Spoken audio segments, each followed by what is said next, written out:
Bonjour à tous, bienvenue. Un petit résumé de ce récit de 1 Samuel chapitre 17. Il nous est dit donc que l'armée des Philistins est partie en campagne se mettre en guerre contre Israël.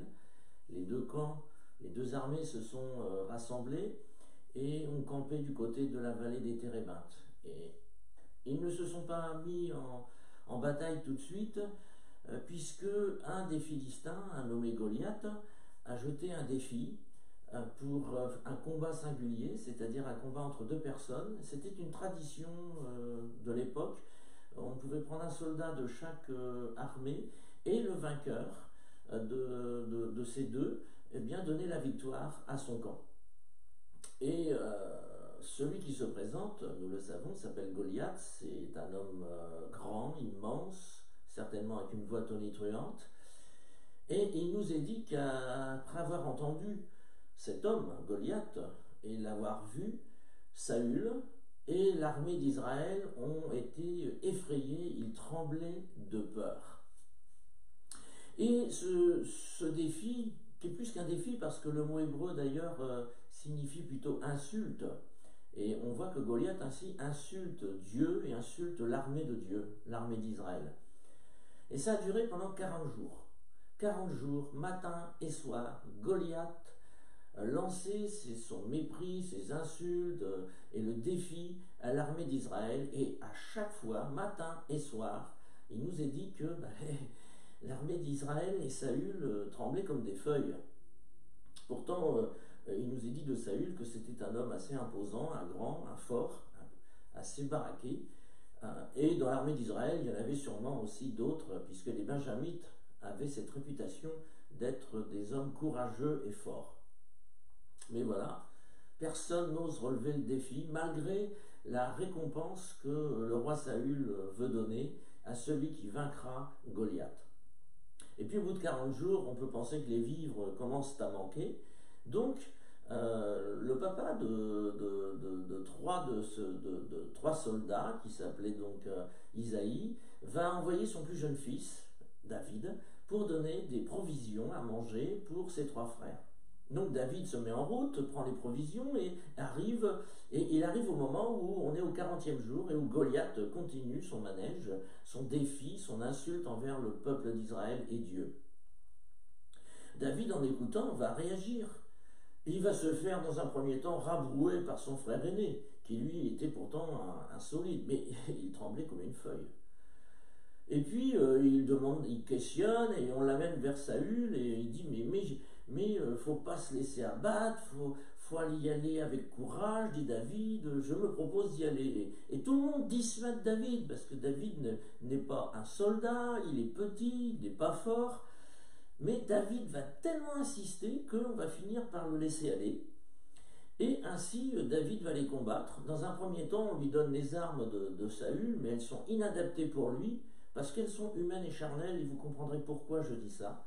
Puis ensuite, il va se débarrasser de ça et aller prendre 5 pierres polies, comme nous connaissons le récit, et aller juste avec ces 5 pierres et une fronde.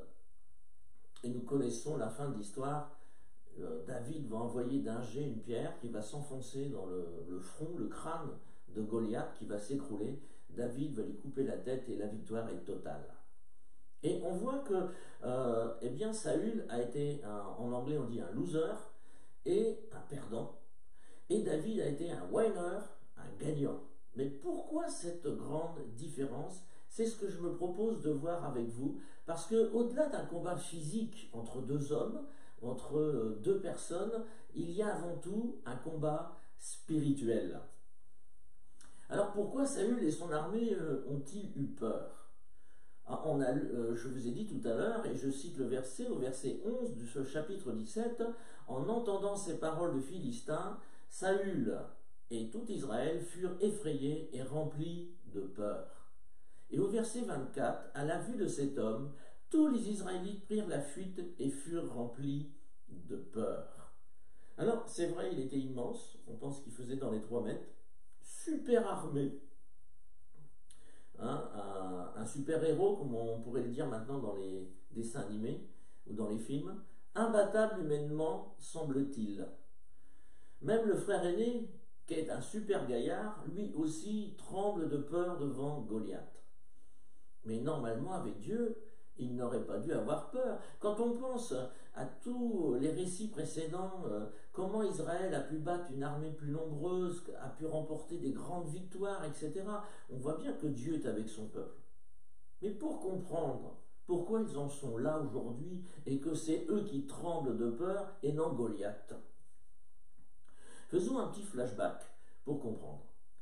Auparavant, il nous est dit que le roi Saül, dans une précédente bataille, contre les Philistins d'ailleurs, avait usurpé le titre de sacrificateur et avait désobéi aux ordres du prophète Samuel. Puis plus tard, lors d'une bataille contre les Amalécites, là encore, il nous est dit que Saül et le peuple ont désobéi aux ordres de Dieu donnés par Samuel. On voit donc que Saül, il y a de l'insoumission dans son cœur. Et il nous est dit que cela, à l'époque, avait fortement déplu à Dieu, et que la réponse de Dieu était sans appel. Il a dit, je le rejette, je rejette Saül, et je me choisirai un autre homme.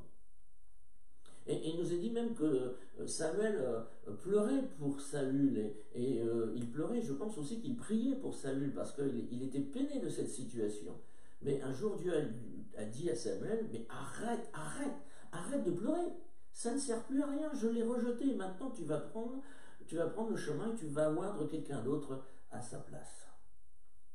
Mais lorsque Saül avait désobéi pour la deuxième fois, Samuel est envoyé de la part de Dieu pour dire ceci, une parole très importante, et c'est ça qui nous montre dans le combat spirituel qu'on peut être winner ou loser en fonction de notre attitude de cœur et de ce que nous faisons. Samuel dit alors à Saül, les holocaustes et les sacrifices font-ils autant plaisir à l'Éternel que l'obéissance à ses ordres? Non, car l'obéissance est préférable au sacrifice, la soumission vaut mieux que la graisse des béliers, car l'insoumission est aussi coupable que le péché de divination et la désobéissance aussi grave que le péché d'idolâtrie. Puisque tu as rejeté les ordres de l'Éternel, lui aussi te rejette et te retire la royauté. On voit bien ici par ce texte, qui est très clair, que l'insoumission et la désobéissance à Dieu rendent la victoire impossible sur l'ennemi. Pourquoi? Parce que l'insoumission et la désobéissance récurrente, bien entendu, je ne parle pas de quelque chose de passager où on se reprend, on demande pardon à Dieu, non là, c'est récurrent, eh bien c'est grave aux yeux de Dieu comme la divination et l'idolâtrie. Saül, ne s'est pas repenti de sa désobéissance et de son insoumission, il est resté tout le temps dans son insoumission. Alors évidemment, quand on assiste au récit de Goliath, eh bien devant Goliath, Saül lui aussi tremble comme une feuille, il est sans force, il est incapable de résister à l'ennemi. C'est spirituel avant toute chose. Aujourd'hui, c'est toujours d'actualité. On est sans force si nous ne sommes pas soumis à Dieu.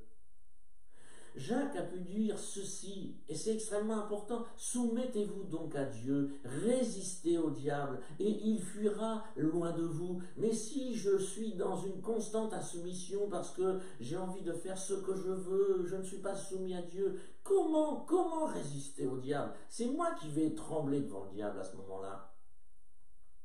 Et il arrive malheureusement, et je le constate, que des chrétiens parfois sont comme Saül, à trembler devant l'adversaire. Pourquoi? Parce qu'ils ne sont pas soumis à Dieu et ils n'en font, comme on dit, qu'à leur tête. Alors il faut décider de sortir de cet état et ne pas faire comme Saül qui a préféré rester dans la soumission. Et il ne faut pas être incrédule comme le roi Saül, mais se repentir et se soumettre tout à nouveau de tout son cœur au Seigneur. De le dire dans la prière, mais de passer à l'acte, que ce soit vraiment une attitude de notre cœur. Il nous faut donc, vous avez compris, avoir l'attitude du roi David. Pourquoi David est vainqueur? Est-il un winner? Eh bien parce que, premièrement, contrairement à Saül, lui, il est soumis et obéissant. Il est soumis à Dieu, il aime Dieu de tout son cœur, de toute sa force, de toute son âme. Il est aussi un homme selon le cœur de Dieu. Et on le découvre cela dans le livre des Actes des Apôtres où il est écrit ceci: mais Dieu l'a rejeté et leur a choisi pour roi David. Donc ici les questions de Saül qui est rejeté. C'est à lui qu'il a rendu ce témoignage: en David, fils d'Ésaïe, j'ai trouvé un homme qui correspond à mes désirs, il accomplira toute ma volonté. C'est ce que Dieu doit voir dans notre cœur. Nous devons être des hommes et des femmes de Dieu, tout simplement selon le cœur de Dieu. Deuxième chose, il est rempli de courage, David. Au verset 32 du chapitre 17, David lui dit: que personne ne perde courage à cause de ce Philistin. Moi, ton serviteur, j'irai et je le combattrai. Amen. Vous vous rendez compte, c'est un jeune, un petit, tout frêle, pas entraîné à combattre, qui dit que personne ne perde courage. Allez, il faut y aller, il faut se lever. Et le courage est important dans le combat spirituel. Si on a les bras ballants, on va avoir du mal à combattre dans le combat spirituel. N'oublions pas que le diable est un lâche. Hein, il n'aime pas trop se frotter à ceux qui ont du courage. Alors ranimons notre courage, surtout dans ces temps que nous vivons aujourd'hui. D'autant que je crois que nous allons plus que David. David est allé au nom de l'Éternel, nous allons au nom de Jésus. Et Jésus a remporté la victoire à la croix. Troisième chose, il marche par la foi et il proclame. Au verset 36, « Puisque ton serviteur a tué des lions et même des ours, il abattra bien cet incirconcis de Philistins comme l'un d'eux, car il a insulté les bataillons du Dieu vivant. » Voilà une parole de foi. Dieu m'a secouru déjà face à l'ours, face à lion, alors il va me secourir, je le crois de tout mon cœur, face à cet incirconcis de Philistins. Au verset 46, quand il adresse la parole aux Philistins, à Goliath, il dit: « Au jour du même, l'Éternel me donnera la victoire sur toi, je t'abattrai et je te couperai la tête. » Vous imaginez la scène? David, le tout petit par rapport au grand Goliath, surarmé, et David avec une pierre et une fronde, 5 pierres polies et une fronde. Non, mais c'est à se bidonner de rire, mais c'est inégal. Non, David est courageux, David est plein de foi, et David proclame la victoire. La foi dans ce que Dieu dit et dans ce que Dieu est. Voilà David. Et la proclamation à l'ennemi de sa défaite. Il proclame à Goliath qu'il est défait. Il faut rappeler au diable qu'il est défait. À la croix, il a été écrasé, comme cela avait été prédit par Dieu à Ève et à Satan lors de la tentation dans la Genèse. Et quatrièmement, il va au nom de l'Éternel et il met Dieu en avant. Il va au nom de l'Éternel. Et moi je marche, dit-il, contre toi, au nom de l'Éternel, le Seigneur des armées célestes. Il ne va pas en son nom. Et toute cette multitude assemblée saura que ce n'est ni par l'épée, ni par la lance que l'Éternel délivre, car l'issue de cette bataille dépend de lui, et il vous livre en notre pouvoir.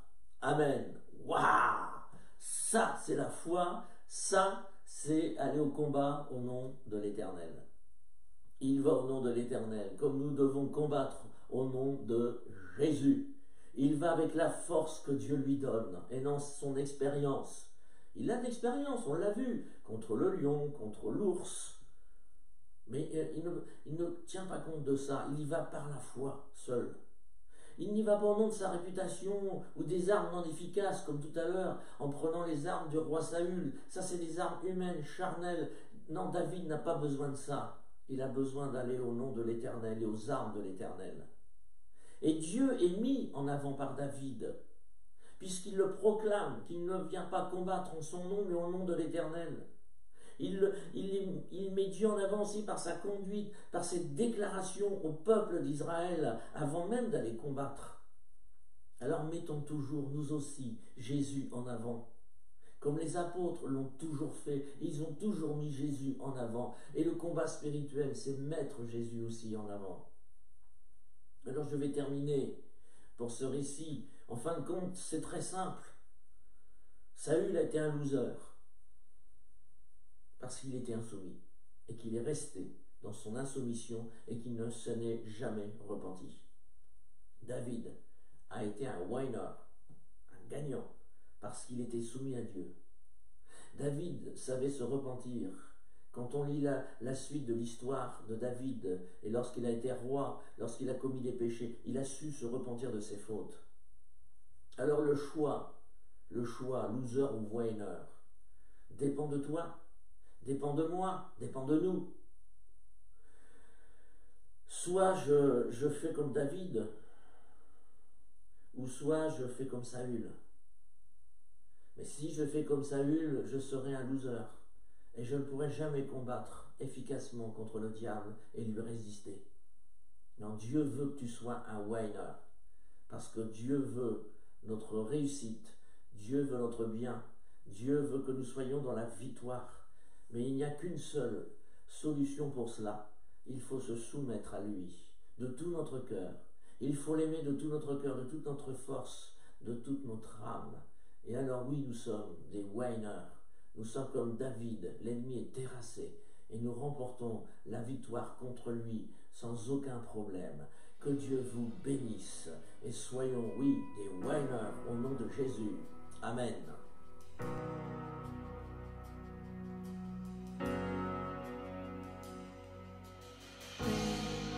Tu calmes maintenant l'orage si violent qu'il s'apaise en ton nom. Calme, dompte l'océan, apaise ma colère, chaque vague en ton nom. Oui, j'ai